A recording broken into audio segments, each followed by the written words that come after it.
Ako si Sara Duterte. Tatakbo bilang Pangulo ng Pilipinas. Ako, si Edgar Mejorada, taga Bohol, OFW sa bansang Spain. Susuportaan ko po si VP Sara sa kanyang kandidatura sa pagkapresidente sa taong 2028. Haha.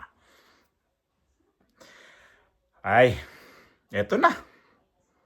Yung panawagan ba nung nakarang araw ni Brother Edwil Sabala na dapat ang Senate Blue Ribbon Committee ay imbestigahan ho itong nangyari ngayon sa itong 18 bang ex-Marines ba na naglabas ng mga naglabas ng kanilang paano ba sabihin ko to? Nilabas ang kanilang nalalaman dito sa mga mali-malitang basura na ibig sabihin ay pera na diniliber nila sa mga politician. At ang dami involved dito. Kung nakita ninyo diba sa mga listahan nila, ang dami involved dito. Mga congressman, mga senador, presidente pa Pilipinas, grabe. Sangkatirbang mga mga katauhan dyan na tumatanggap ng pera natin na sila lang ang naghati-hati, tapos ang binayad ba dito sa ICC kung saan dinala si dating Pangulong Duterte, di ba? Ang nagsanga-sanga na itong problema ngayon. So ito, sumagot na itong si Ping Lacson. Wala. Tablado ang INC dito kay Lacson. Oh, Iglesia ni Cristo. Yung panawagan muna ni ni Edwil Sabala dito sa kay Ping Lacson muna. Eto. Hinihintay ng mga Pilipino ang sinasabi ng Senate Blue Ribbon Committee Chairman na we will go where the evidence lead us. Ngayong may mga lumalabas na pahayag na mula sa mga sangkot, kabilang ang umano'y nagpadala ng mali-maletang pera. At kamakailan lang ay pinatunayan ng mga dating sundalo na umaming sila ang naghatid ng mga ito. Bakit tila walang malinaw na hakbang upang palawakin pa at tapusin ang investigasyon? Anong ebidensya pa kaya ang hinihintay upang seryosohing tuntunin ang mga mastermind sa katiwaliang ito? Mamaya ilabas natin yung sinabi ni Ping sa balita na yun ang sinabi ni Ping Lacson. So, anong ibig sabihin ito? Ayaw mo talaga, Ping, na imbestigahan itong nangyari ngayon? O para masundan natin. Di yung balita naman ng patungkol ho dito kay Ping Lacson ang ating pakinggan o ating panoorin. Sa gitna nito, sabi ng Iglesia ni Cristo, patuloy silang naghihintay kung paano tutugunan ng gobyerno ang anilay malawak na katiwalian. Ngayong lumabas nila ang mga dating sundalo na umaming naghatid ng mga maleta ng pera, bakit tila wala pa umanong malinaw na hakbang para palawakin at tapusin ang investigasyon? Dagdag ng INC, anong ebidensya ang hinihintay upang seryosohing tuntunin ang mastermind sa katiwalian? Sabi naman ni Senate President Pro Tempore at Blue Ribbon Committee Chairman Ping Lacson, hindi nagbabago ang kanyang posisyon na dapat ebidensya ang maging basihan at maging maingat sa pagtrato sa anumang impormasyong ipinararating sa kanila. Nananatilian niya ang kanyang respeto sa INC at kanilang opinyon. Hindi raw nangangahulugan na ang pagkakaroon ng pagkakaiba sa opinyon ay hindi na pagrespeto. Pero giit ni Lacson, kailangan daw suriin at tiyakin muna ang kredibilidad at kung mapagkakatiwalaan ng source at ang mismong impormasyon. Didma lang si Ping Lacson dito sa panawagan ng INC. So INC, palagay ko noong 2022, last year lang pala, 2025 election, hindi naman to sinuportaan si Ping Lacson sa mga taga-ANC. Kaya siguro INC, didma si Ping Lacson dahil ang siguro nanalo naman ako na walang INC eh. Di ba? So, ibig sabihin ito, tinabla na ho ni Ping Lacson itong INC. Bakit ka naman hindi nyo ito imbestigahan, Ping Lacson? Ang hilig mo pa naman magpa-preskon, ang hilig mo sa mga interview, ang hilig mo dyan sa mga pagpalabas ng mga alingas-ngas dyan. Pero ito nga, bakit di ka gumalaw? Porkit ba involved na naman dito ang iyong amo? Ay nako, involved ba naman yung partner mo dito, yung katandim mo dyan si Itbulaga. Kasama ho dito sa listahan, di ba? Na binigyan din ng malita to. Si Itbulaga host. Tapos kasama si ano dito, si Martin Romualdez, kasama si Bongbong Marcos, kasama ang anak ni Bongbong Marcos. Nako naman, si Ping Lacson. Kaya ito siya ngayon. Wala siyang pakialam dito sa panawagan ng INC. At ito ngayon, ang INC, di ko alam kung anong hakbang talaga ng INC, kung ano ba talaga ang kanilang plano pa. Dahil alam naman nila na tablado na sila. Tinabla sila ni Bongbong Marcos. Ito ngayon, Ping Lacson, tablado ulit kayo, INC. Hindi ko naman ito na sinasabong ko kayo. Halata naman. Kasi kung talagang imbestigahan to sa Senate Blue Ribbon Committee na gusto ho ng INC, na banggit kanina nila, bakit hindi gumalaw dito? Kasi karamihan, ay hindi, karamihan, ang na-involve dito, sabihin na lang, gawa-gawa lang daw. Si Trillanes, ito si Tulfo pala, 2 beses tumanggap ho ito. Alam niyo kung bakit 2 beses ito tumanggap? Dahil congressman siya noon at nagiging senador. Yun pala ito. 2 beses na nabanggit dito na tumanggap. Ngayon, balikan natin itong panawagan ng INC. Bakit? Ang INC, yan lang ang ngayon, nanawagan dito na imbestigahan nyo to. Ang Katoliko, hindi nga di ba? Mabubulshit ka dito sa mga pare sa Katoliko, mga obispo, mga kardinal dyan sa Katoliko. Wala silang pakialam sa pera. Na trilyon ang binanggit dito sa INC. Totoo ho iyon. Kaya lang, ito nga, sa Senado ngayon, wala, deadma lahat ito kasi kapag sundan nila to investigasyon na to, mahalongkat ulit ito na ayaw talaga nilang maabot kay Bongbong Marcos. Ayun na nga Nagsalita na ho itong 18 na to na mga ex-marines dyan, pati abogado nila. Mahalata mo yung mga taong hindi gumagawa-gawa ng istorya. Mahalata Ito pa nga lang napanood ko yung sa isang interview, yung 5 kasama yung abogado na in-interview. Nako, mababasa mo sa kanilang pagmumuka na hindi talaga sila nagsisinungaling. Hindi sila gumagawa ng mga istorya. At dito binubutasan ang kanilang mga affidavit ni Boyeng Rimulya. Kisyo ganito, kisyo ganyan. Ano ba talaga? Kung talagang gusto niyo talagang imbestigahan ito, go ahead.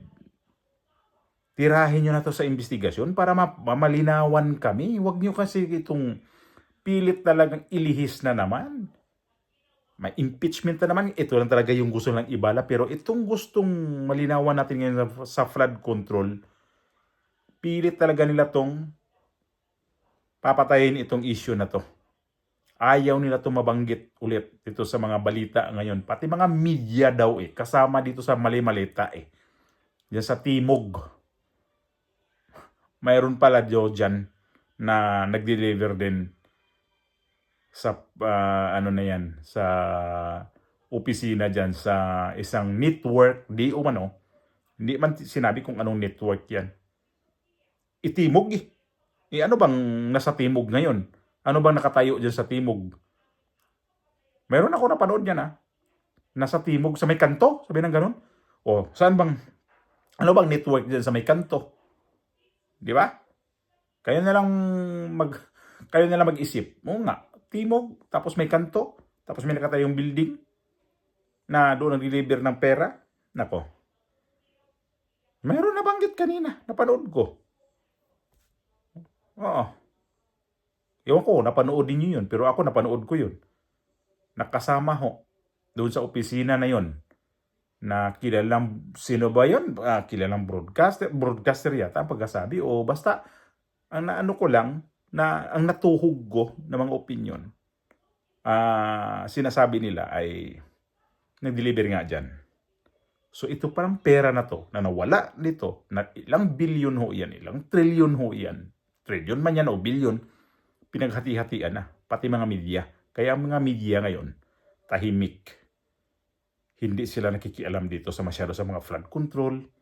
Kapag Duterte ang pag-uusapan, ang bilis sa mga media. Kasi bayad pala sila. Kapag ka Bongbong Marcos ang mga isyu, ang mga media, blackout ho lahat yan. Hindi ho sila nagsasalita dyan. O, di ba? Yung anak ni Bongbong Marcos na nasangkot sa road rage sa may North Luzon Expressway. Ay, balita ba yun? Masyado sa ano? Wala eh. Hanggang ngayon, hindi masyado nga yun. Nung nangyari ngayon, hindi yun na ibalita eh. Sabado ho yun nangyayari. Pero hindi yun nabalita. Dahil ang mga media ngayon, binabayaran. May mga mali-malita na. Itong ABS-CBN, alam naman natin kung sino may-ari dyan. Isa sa may-ari dyan, si Martin Romualdez. Kaya normal, hindi ho lumalabas ang mga balita masyado dyan sa dito sa gobyerno. Hindi sila nag-ano dyan sa laban sa gobyerno kasi may-ari Romualdez eh. Isa na sa may-ari yan dyan eh. Itong isang network. Kaya, itong isang network, ang dasal ko rin dito sana, maranasan din nila to yung sana nga lang eh, pag mag-renew to ng kanilang franchise, mahirapan din to. Kasi nga, sobrang bias eh. Animal eh. O ngayon, medyo napalaita sa ating topic, anong plano mo, Ping Lacson? Bakit mo sabihin ng walang kredibilidad yung mga tao na yan? Mga ex-Marines yan, hoy. Anong walang kredibilidad na yan? Hindi naman siguro papasok yan sa mga ganyan, mga kasundaluan na yan kung walang kredibilidad. Mga sundalo. Hindi ho yan sila Hindi ho yan sila mga hausyaw lang dyan ng mga sundalo. Totoo ho yan. So di kayo naniniwala. Lahat na na-involve ito, lahat dito na pinangalanan nila, lahat yan nag-react na hindi daw totoo ho yun. O sabi na, pailan daw ng kaso. Pati si Trillanes, pati ito si Abine Bante, sino-sino pa yan nabanggit nila. E paano kung biglang lalawas si Saldico? Tapos sabihin ni Saldico, yung mga yan, totoo ho yan, mga tao ko yan, nagiging tao ko ho yan. Totoo ho yung mga sinabi nila. At lalabas ulit si Orly Gutesa. Kaya nyo yung salagin yun? Nako, yun lang ang tanong ko eh. Paano kung biglang i-confirm ni Saldico ito? At ni Gutesa? Anong mangyayari? Sabihin na naman ninyo, mga affidavit na naman ang binubutasan nila dyan. Si Saldico nagsalita na may video, AI. Ngayon ang mga itong kay Gutesa naman na affidavit, ganun din, binubutasan nila nun. Na saan ba yun pinanotaryo lang? Hindi daw totoong abogado ang nagnotaryo. Tapos ngayon itong 18, notaryo pa din ang pangbutas nila dito, gaya kay ni Rimulya. So ano ba? Lahat na lang ba? Hindi nyo kayang imbestigahan yan kung saan pinanotaryo yan? Hindi nyo ba kayang ipatawag yan?